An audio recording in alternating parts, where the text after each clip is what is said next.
Hey, this video is about positive affirmations and not the annoying, weird, positive, weird shit that you might think of when you hear positive affirmations. But it's really a specific positive affirmation that goes like this. Today is going to be a good day. And I picked this up from a Stanford professor named BJ Fogg, who's a world expert on behavioral sciences.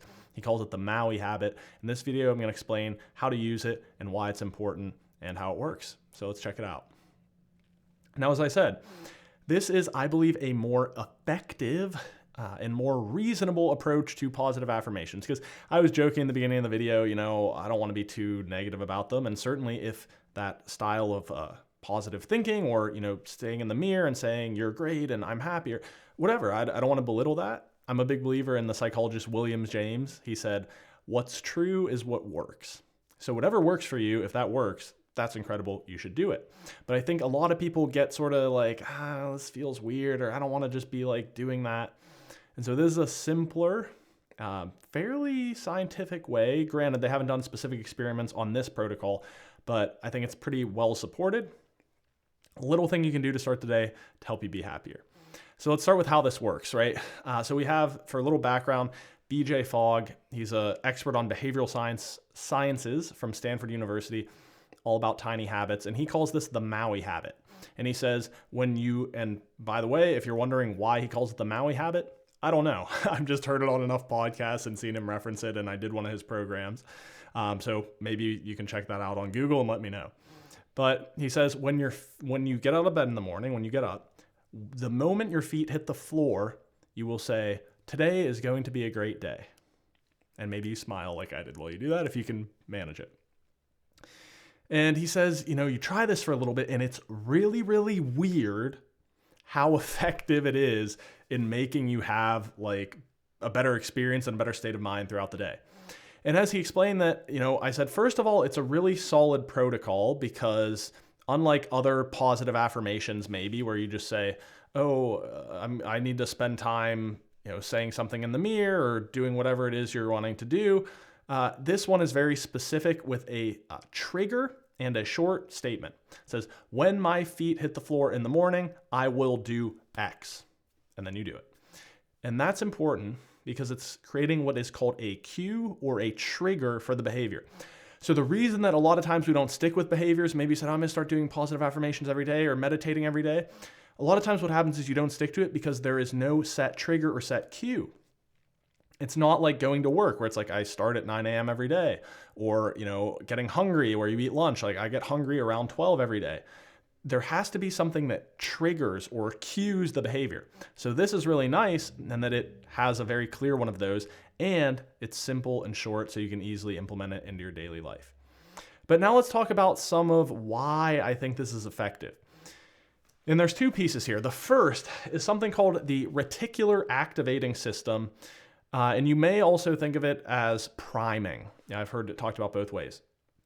So the reticular activating system, the RAS, is this part of the brain that directs what you pay attention to or what you are trying to perceive in your visual field. Because think about this.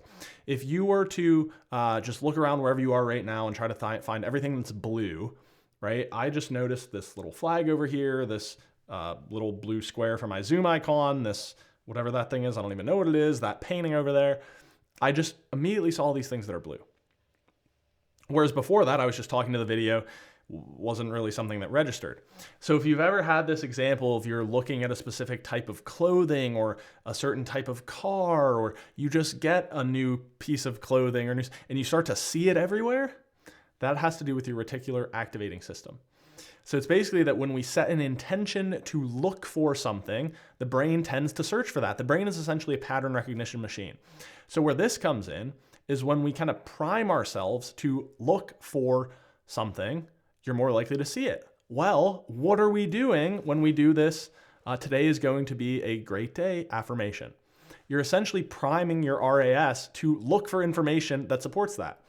Now, this is drawing on a slightly different neurology here. That is a very kind of mechanical process, but it also relates to something called confirmation bias, which is we tend to actively seek out information that supports what we already believe, and we tend to subconsciously avoid taking in information that conflicts with what we already believe. So when you put those two together, what you're doing here really subtly is almost tricking yourself into saying, I'm going to look for information that proves I'm right, that today is going to be a great day. You're doing it on a more neurological level with your RAS of saying, I'm going to start looking for things that are going right, as well as, like I said, with the kind of confirmation bias, you're more likely to perceive information that then supports your belief that today is going to be a good day. All right, so kind of subtle here, but important. And then the second piece is what I would call cognitive dissonance, which relates closely to confirmation bias. That is that when what we say and then what we do are out of alignment, it tends to, in healthy psychology, produce what's called cognitive dissonance. So this feeling of like, it just feels a little weird and it's just not quite right. Like something's out of alignment. So again, this is subtle here, but in a way you're setting yourself up for kind of positive cognitive dissonance, where you say, I really believe it. Today is going to be a great day.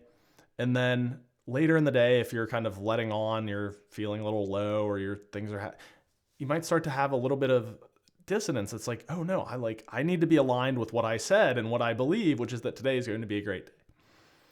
So you can start to see how just with this small intervention, this very particular kind of positive affirmation, I believe it can be a very useful small habit and useful protocol to try inserting into your day and just see how it changes, right? I'm a big believer in especially cases like this where it's such a specific intervention that you can't really do like a proper experiment on it. Well, maybe you could, maybe BJ's working on that, but it's unlikely. It's best to try to sort of a life experiment where you say, okay, when my feet hit the floor in the morning, I will say, today is going to be a great day. I'm gonna do it for 10 days and see how I feel.